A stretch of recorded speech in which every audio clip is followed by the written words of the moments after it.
So I've been running some tests on the new GH5 Autofocus fix. You can see them all over YouTube right now talking about the new autofocus fix, but the person who come up with the idea and figured it out is YodaYeo. You can check out his YouTube channel, and I'll put it in the description because I want him to get credit for all this. I'm just trying it out for myself. But I've actually figured something out for the native lenses. I know he was looking at the adapted lenses, but I've got a native kit lens. I figured out that if you turn your stabilizer on and off, it really affects your autofocus using the method that he's using. So I'm gonna run through it and compare it to my 80D right here so y'all can see the results that I'm getting, and it is better. What he's done to help fix it is a lot better. So I'll run the clips now and let you see it compared to the 80D. Okay, starting with the GH5, I've got the camera stabilization turned off. The IBIS is turned off, and I've got the lens stabilization on because the Panasonic, you can have dual IS. So the lens is on, the camera body's off, and I'm gonna use my tape measure here to bring it up into frame and see if it'll focus on it and see how the speed is. So focused on me right now. Let's bring this up. Back to me. You can tell this is so much faster. I mean, I can bring my hand up here and it'll focus on my hand. Back onto me. Completely different ball game. But watch this. You saw how fast that was. Now if I turn my lens stabilization off, it hunts like crazy, and most time it can't even pick it up.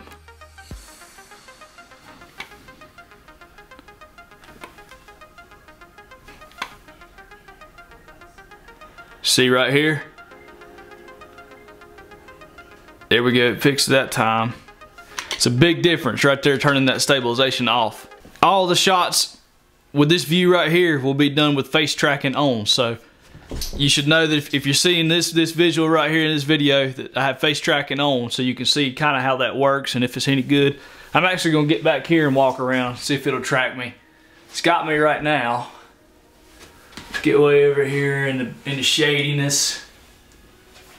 Come back in close real quick. I've had really good luck with this so far. If it finds your face, it has a hard time getting off of you, so that's pretty nice. Okay, so I've set a little table here in front of this big shelf that I put up, and I'm gonna focus on the tape measure and back and forth between the sign. Let's focus on the tape measure, now up to the sign. Tape measure, up to the sign. Okay, I switched up back over to the GH5 now, and let's try the same thing. So I've got it on tape measure, sign, tape measure, sign.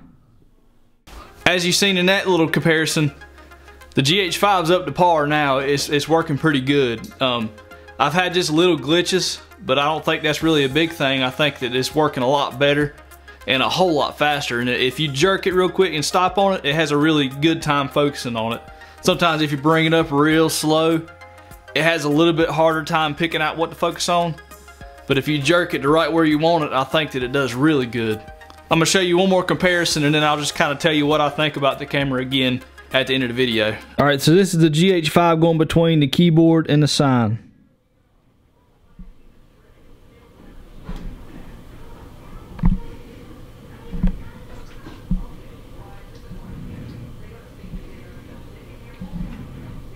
And here's the 80D with the same scenario.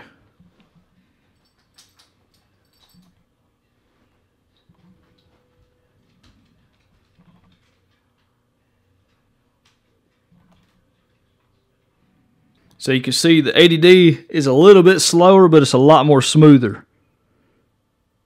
So there's my little comparison between the GH5 and the 80D's autofocus now that it's been updated and hacked, and anything you can do to make the GH5s better has been done to mine. But that compared with the 80D right here. So what do I think? I think a humongous thanks to Yoda. If it wasn't for him, nobody would even realize this yet, more than likely. I know I wouldn't have, and if it wasn't for looking at his video and finding out how he was teaching people how to fix it, I would have never known. So big thanks to him. Hope he gets a job at Panasonic. I hope he gets free cameras. He deserves all of it for figuring that out, because it helps me and a lot of other people interested in this camera figure things out, and it help them work a lot easier.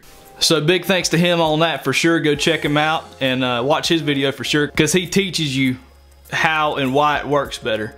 I think the GH5 is up to par with the rest of the cameras now. I think if used properly, if the autofocus is used properly, I think it can handle things like that now.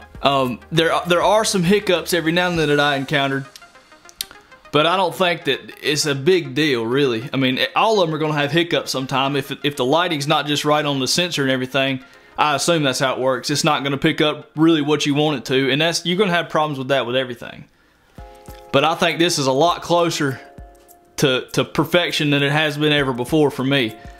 So I'm still going to be hanging on to it for a few more days and trying to, you know, do some more tests and figure out if I want to take the chance on keeping it or not. But I think those tests right there prove that it's a lot better than it has been.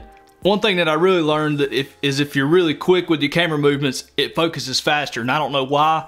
I don't know if that's just me or what. Y'all could try it and let me know. I only have one native lens, so I just have one way of testing things like that. The other lens I have is just a prime lens that's manual.